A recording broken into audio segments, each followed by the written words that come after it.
Hi, I'm Andy Burk. Today we're going to be tying one of my favorite springtime flies for Pyramid Lake, the Pyramid Lake Tadpole.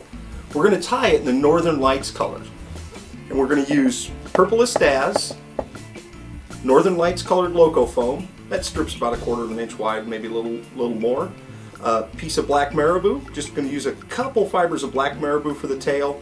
For the thread, we're just going to use black flat wax nylon. Quick and easy. The hook is a TMC 2457. I tie them in 6s, 8s, and 10s. And let's start. Real easy fly to tie. Very, very effective for those big cutthroats at Pyramid.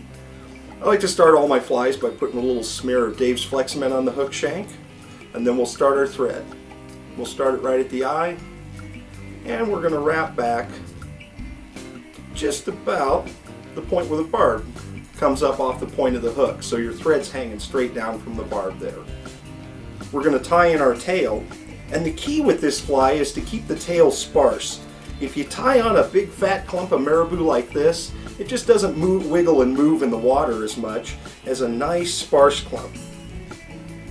Maybe 10 or 12 fibers, just like that. I'm just going to moisten those with a little saliva and tie them in right on top of the hook shank.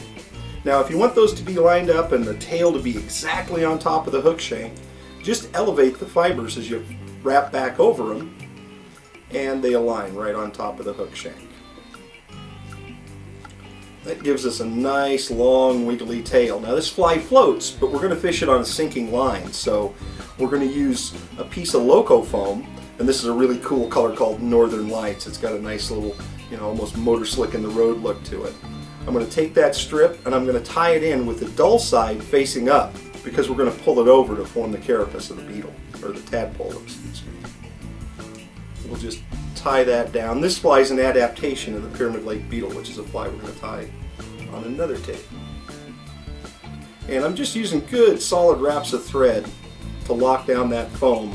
If you don't tie it down well, it moves and wiggles around on the hook shank, and we don't want that. We've got it locked in, looks good. Take a little more Flex Cement, cover those wraps up. Grab a strand of purple Estaz, nice flashy synthetic chenille. Makes quick, easy bodies, adds a little sparkle, and this black and purple combination's always been good at Pyramid. Good one to catch a big fish on. Just wrap the Estaz for a body. You're only going to need about 4 turns on there. Tie it off. So we'll trim that off. Just wrap those fibers back. This is kind of a quick, dirty fly, so they don't have to be perfect every time. We'll pull that Loco foam wing case forward just a bit and use a nice firm wrap of thread. Don't pull the thread down too hard or too fast or it'll cut through the foam. Just a nice slow steady pull until you get the foam pinched down the way you want it. A few turns, elevate it.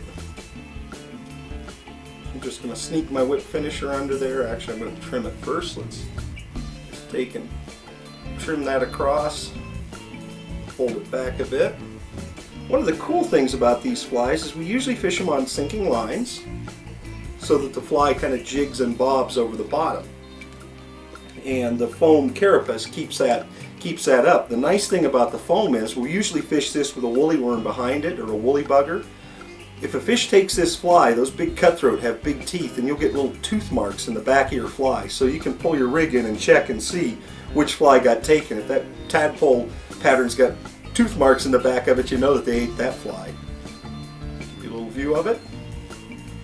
Tie up a bunch of those to go to Pyramid Lake this spring.